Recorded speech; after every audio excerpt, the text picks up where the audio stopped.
The Secret of Being Content by John MacDuff.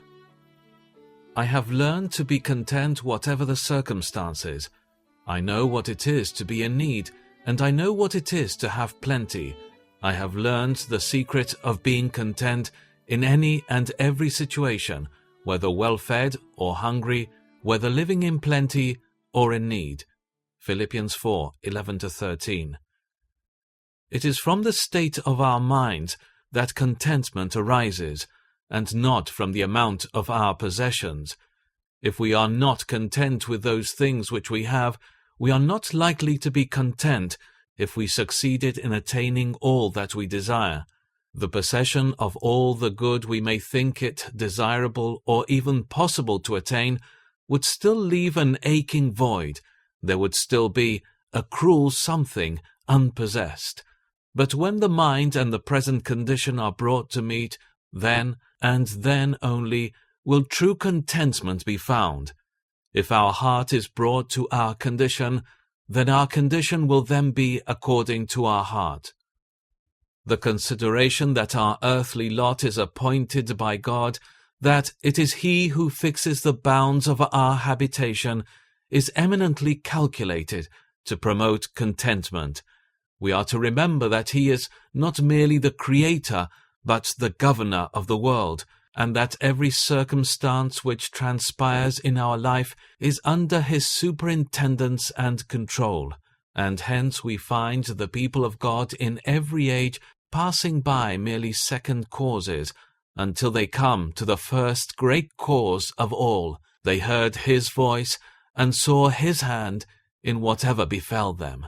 There are some who think that it is beneath the notice of God to regard such trivial events as those which make up our common everyday history, but in God's estimation, the distinctions of great and small, of vast and minute, are altogether unknown. It is not a greater act of condescension in God to number the hairs of our head than it is for Him to number the stars of heaven, the one being as near to His immensity as the other.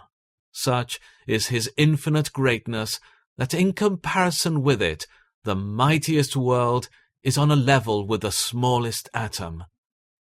This doctrine is clearly taught in the volume of Inspiration.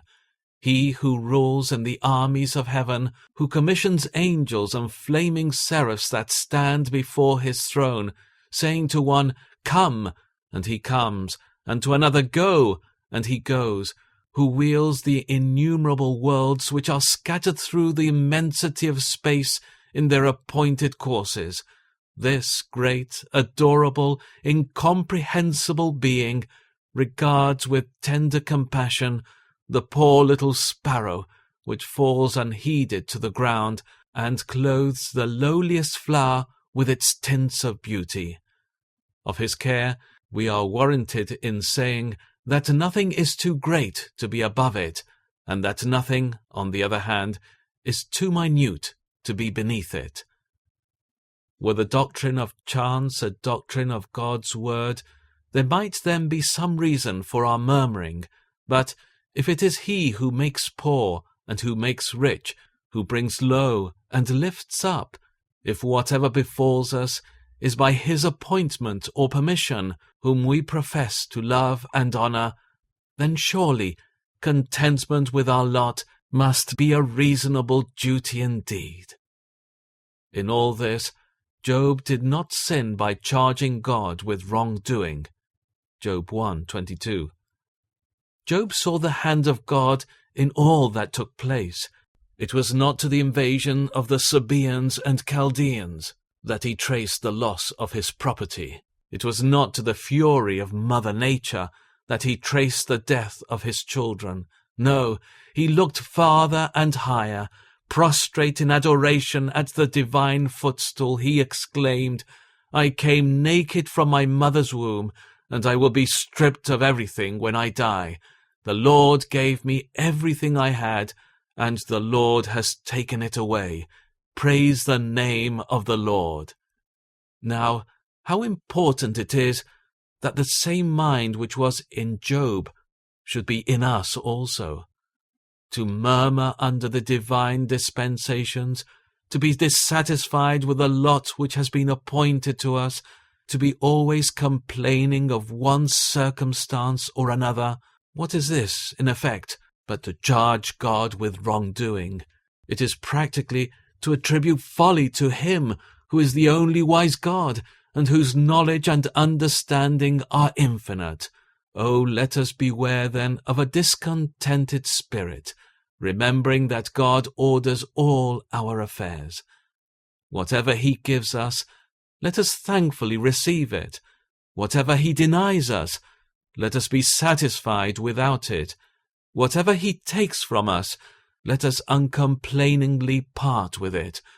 Whatever trial He lays on us, let us endeavour patiently to bear it. Yes, our lot in life, with all its attendant circumstances, is chosen by God. Let the sun of prosperity shine, or let the clouds of adversity lower. Let our path be smooth, or let it be rugged. We should be disposed to say, "It is the Lord's will. Let Him do what He thinks best." We may be often afflicted, being called to eat the bread of trouble and drink the waters of affliction. But let us not rest until we can utter these words. We may not be able now to see how it is good, but let us think of the wisdom and love of Him who placed us there.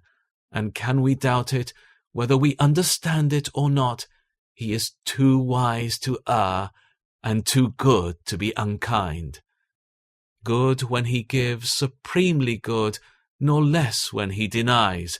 Even crosses from His sovereign hand are blessings in disguise.